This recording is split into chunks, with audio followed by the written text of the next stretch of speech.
નમસ્કાર. કાલે આપણે અધૂરો દાખલો મૂકેલો, જેમાં પગાર સુધીની આપણે એન્ટ્રી બતાવેલી અને રોકડ સિલકની.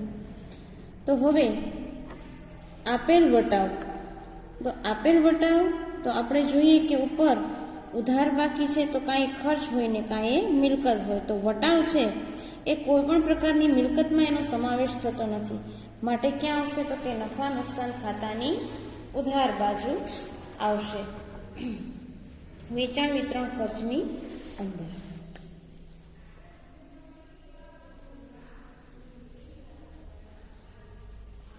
આપેલ વટાવ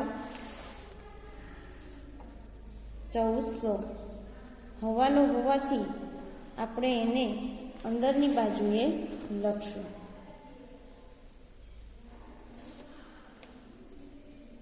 કારણ કે દેવાદાર પર વટાવ અનામત છે એ આપણે ગણેલો હતો, જેની અસર આપણે બીજી અહીંયા આપવી પડે. ત્યાં દેવાદારમાંથી માઇનસ કરીએ છીએ, અહીંયા આપણે એને પ્લસ કરશું. હવાલાનું દેવાદાર વટાવ અનામત 532, જે બારની સાઈડ રકમ લખતા 1932. ત્યારબાદ હવે આપણે રકમમાં જોઈએ તો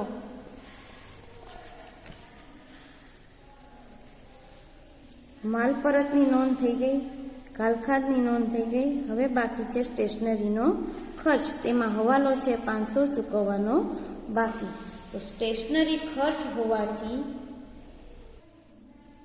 સ્ટેશનરી ખર્ચને આપણે વહીવટી ખર્ચાની અંદર લખીશું. નફા નુકસાન ખાતાની ઉધાર બાજુ સ્ટેશનરી ખર્ચ 800 હતો, પ્લસ ચૂકવવાનું બાકી 500. બારની સાઈડ એને લખશું, ટોટલ કરીને 1300. ત્યારબાદ ઓફિસ ખર્ચ, જે વહીવટી ખર્ચાની અંદર આવશે, એની આપણે નોંધ કરી દઈએ. જે બારની સાઈડ જ સીધી રકમ લખવાની થશે, કારણ કે એમાં હવાલો છે નહીં, માટે ઓફિસ ખર્ચા ડાયરેક્ટ બારની સાઈડ 2300. ત્યારબાદ મોટરકાર, એમાં હવાલો છે 10% ઘસારો. અહીંયા લખી આવ્યું હોવાથી એક ફાયદો એ થાય કે આપણે અંદર ફરીથી હવાલો વાંચવો પડે નહીં. તો સીધું મોટરકાર છે એ પાકા સરવૈયામાં આવશે, મિલકત લેણા બાજુ કાયમી મિલકતોના હેડિંગ નીચે મોટરકાર 52,000 માઇનસ ઘસારો 10%, 5200. બાદ કરી અને રકમ લખશું બારની સાઈડ 46,800. તો આ ઘસારાની બીજી આમનોંધ થશે નફા નુકસાન ખાતામાં અન્ય ખર્ચાની અંદર. ઘસારો મોટરકારનો 5200.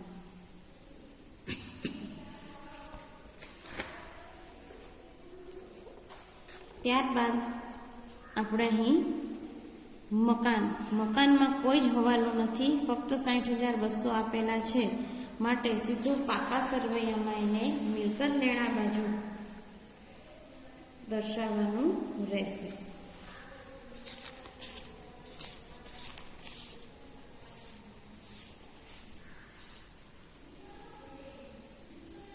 મકાન બારની સાઈડ સીધું દર્શાવી દઈશું 60,200. ત્યારબાદ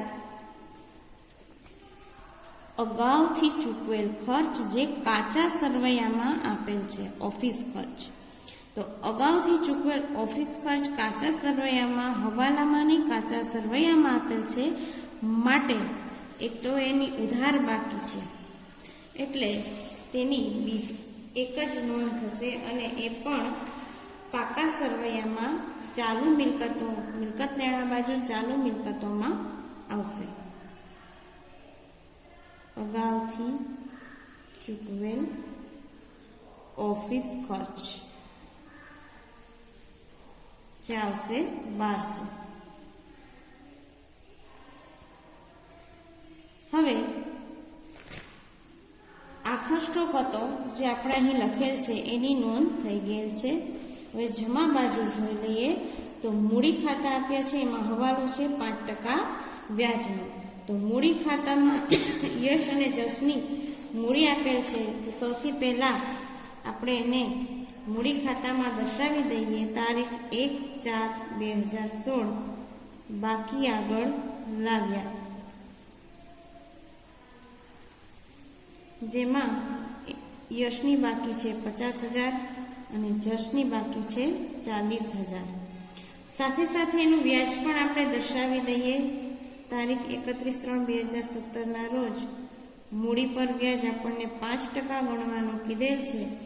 50,000ના 5% એટલે 2500 અને 40,000ના 5% એટલે 2000.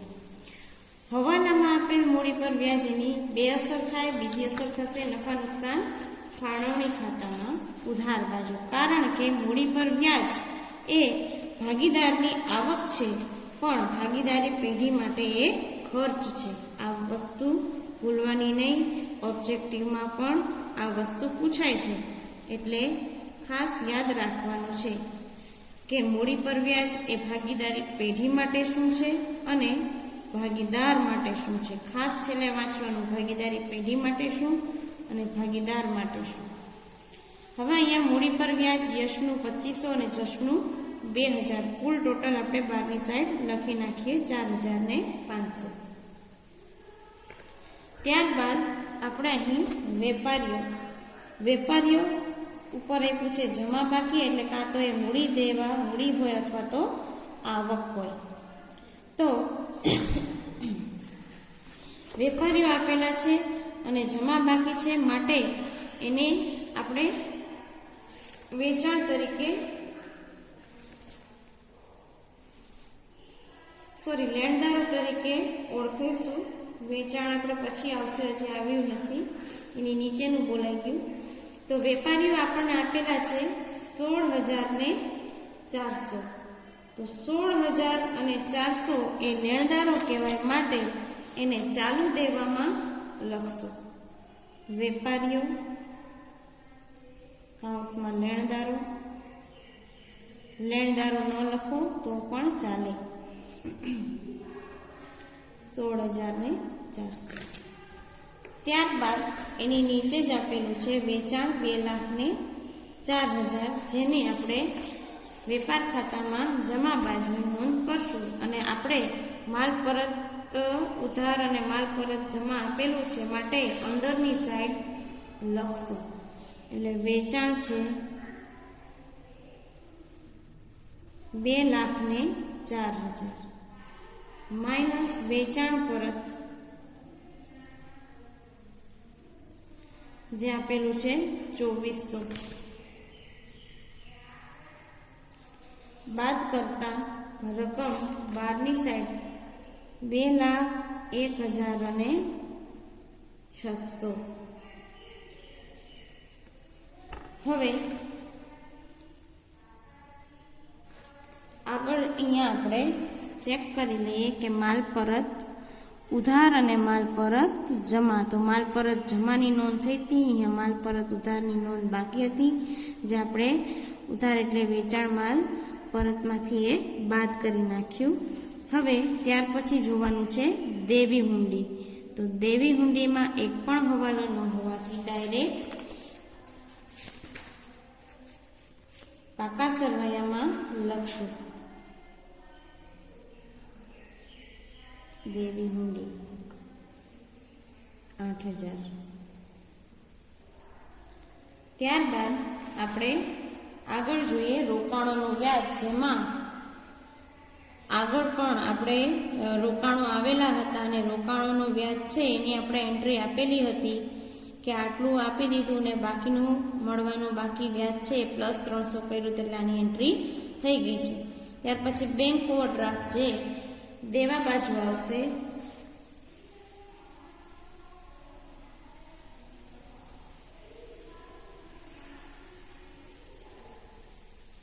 જે આપેલો છે 24,260 રૂપિયા. ત્યારબાદ માલ પરત જમા, જો યાદ એ રીતે રાખવાનું, ખરીદી ઉધાર થાય તો માલ પરત જમા હોય ને તો એ ખરીદી ઉધારની વિરુદ્ધ બાજુ, એટલે કે માલ પરત જમા હોય એટલે એ ખરીદ પરત ગણાય, અને વેચાણ છે એ જમા હોય, માલ પરત ઉધાર હોય ને તો એ વેચાણ પરત ગણાય. આ વસ્તુ ભૂલવાની નહીં. હવે આ માલ પરતની નોંધ આપણે ગઈકાલે ખરીદીમાંથી બાદ કરી નાખ્યું. ત્યાર પછી મળેલ ભાડું, એમાં હવાલો આપેલો છે 200 અગાઉથી મળેલ છે. તો મળેલ શબ્દ આવે એટલે આપણે એને નફા નુકસાન ખાતાની જમા બાજુ લખવાનું થશે. તો ભાડું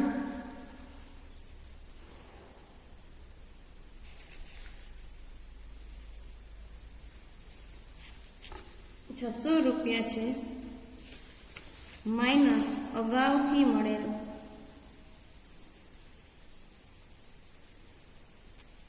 200 રૂપિયા, જે બાદ કરતા બહારના ખાનામાં રકમ આવશે 400.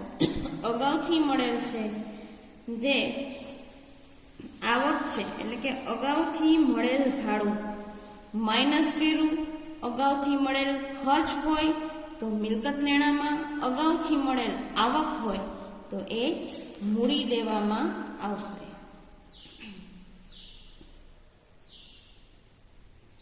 અગાઉથી મળેલ ભાડું જે છે 200 રૂપિયા. ત્યારબાદ વટાવ આપ્યો છે, મળેલ વટાવ, એ પણ નફા નુકસાન ખાતાની જમા બાજુ જ આવશે. એમાં હવાલો છે 40 મળવાનો બાકી, એટલે આપણે એને નફા નુકસાન ખાતાના જમા બાજુ લખશું મળેલ વટાવ.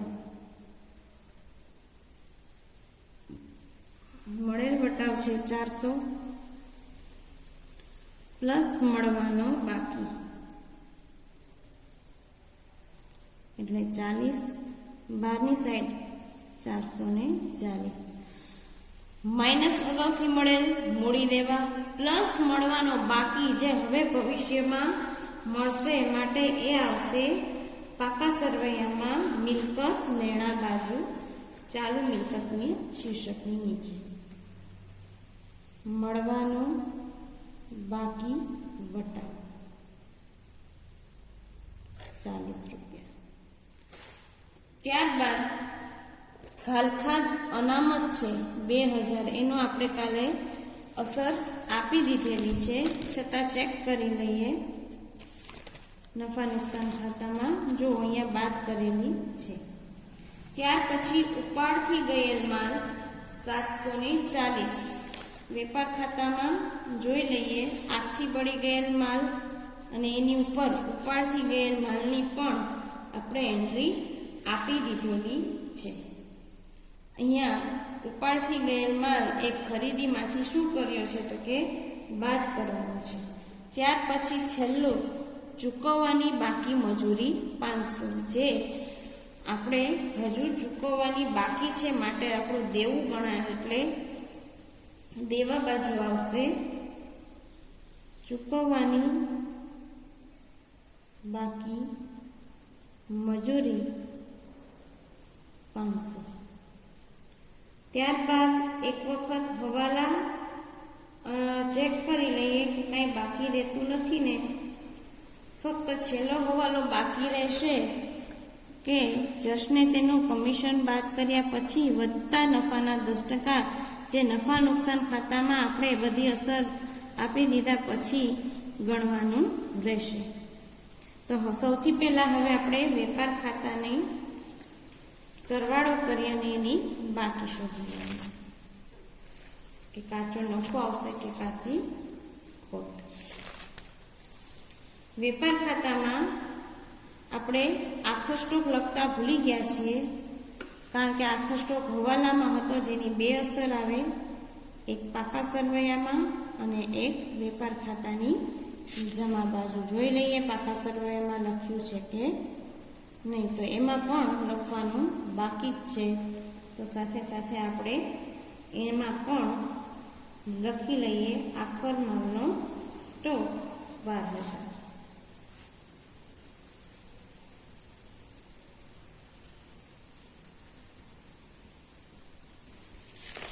હવે વેપાર ખાતાનો જમા બાજુનો સરવાળો કરતા સ્વાભાવિક છે કે આ સાઈડ જ જમા બાજુ જ વધુ છે, તો આપણે એનો સરવાળો કરીએ એટલે કે 2,01,600માં 12,000 ઉમેરતા જવાબ આવશે 2,13,600.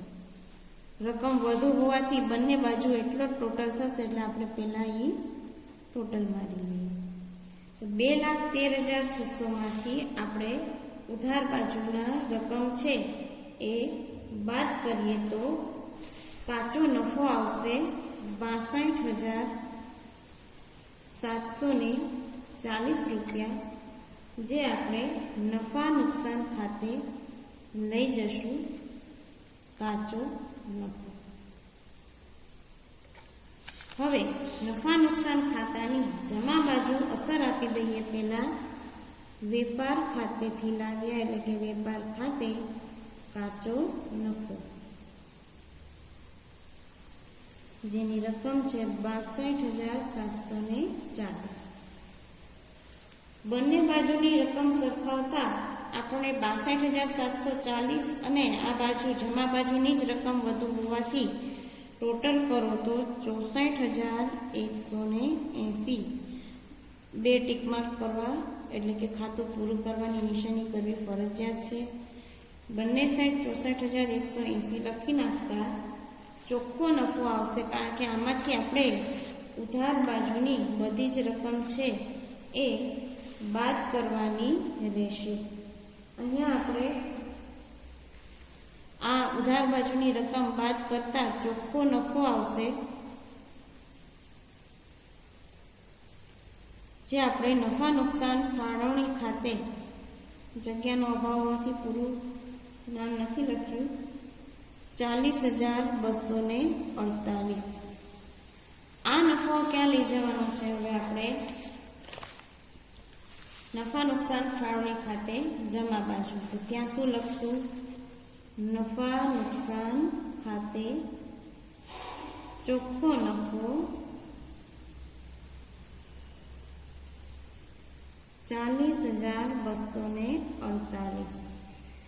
અહીંયા હવે તમારે શું કરવાનું? આપણે એક હવાલો બાકી હતો એના ટોટલ, પહેલા તો જમા બાજુ વધારે છે એટલે આપણે એનું સૌથી પહેલા ટોટલ કરી લઈએ. 40,848.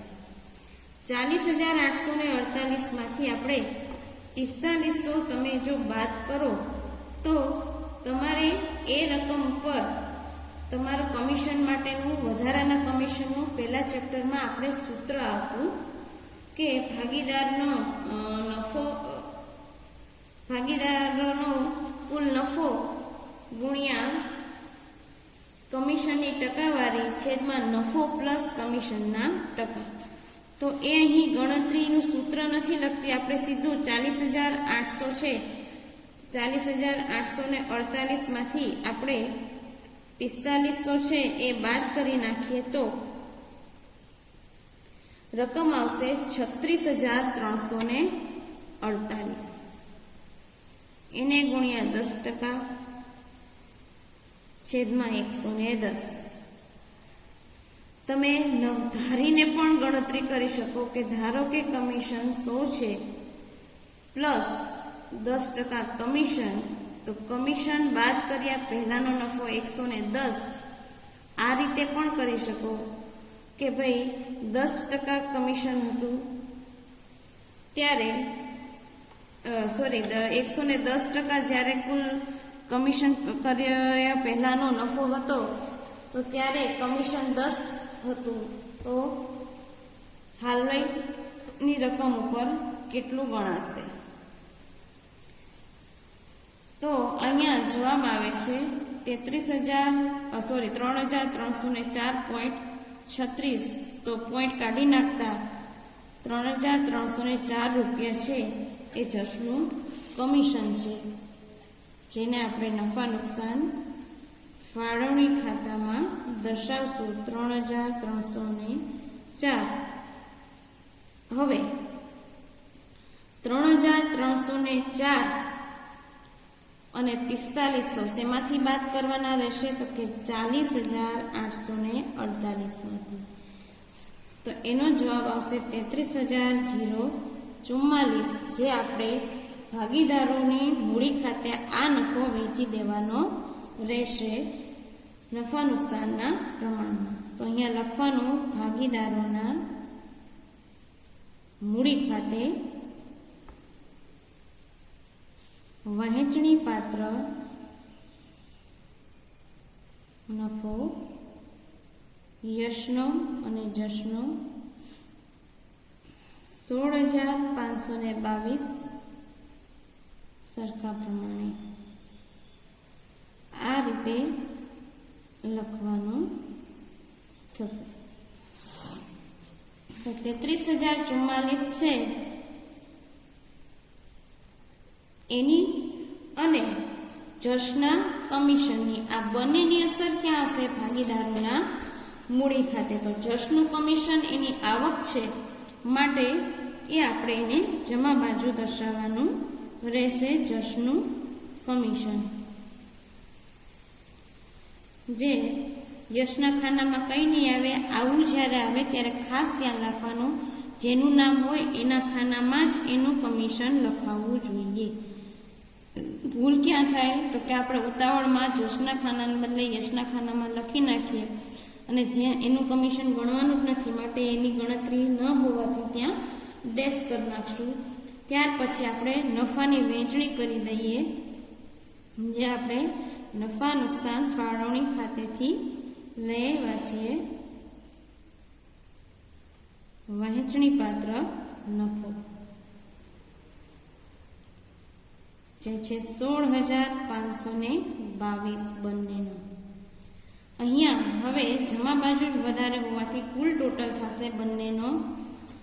એમાં યશનો ટોટલ કરીએ 60,022, જશનો 61,826. જેમાંથી આપણે ઉધાર બાજુ છે એ બાદ કરી નાખીએ તો જશને 61,826 છે,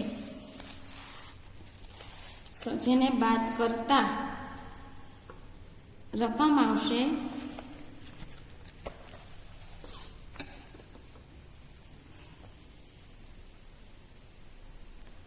4200 બાદ કરતા ત્યાં લખવાનું 57,624. એ જ રીતે યશના 60,022 છે, એમાં 8,400 બાદ કરતા અહીંયા રકમ લખવાની આવશે, અહીંયા 69,022 છે ગણતરીમાં. તમે પણ ધ્યાન રાખજો, ઉતાવળમાં કેલ્ક્યુલેટરમાં ગણતરી કરવાનું ધ્યાન રાખવાનું. એટલે અહીંયા આવશે 60,622. ત્યાં આપણે લખશું તારીખ 31/3/2017 અને બાકી આગળ લઈ ગયા.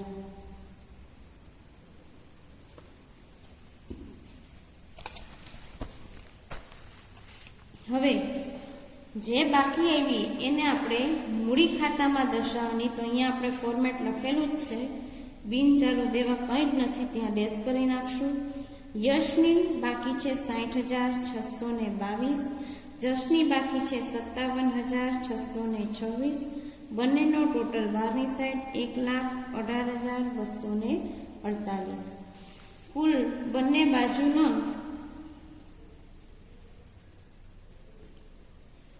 ટોટલ કરતા આપણે અહીંયા સ્ટેશનરી ખર્ચ છે એ લખતા ભૂલી ગયા છીએ, ત્યાં લખી નાખીએ ચૂકવવાનો બાકી સ્ટેશનરી ખર્ચ 500.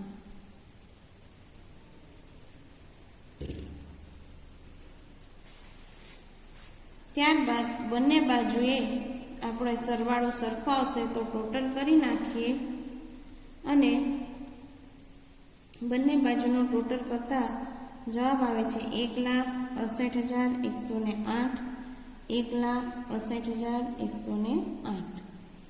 તો અહીં તમારે પણ દરેક દાખલાની ગણતરી વખતે ધ્યાનમાં રાખવાનું છે.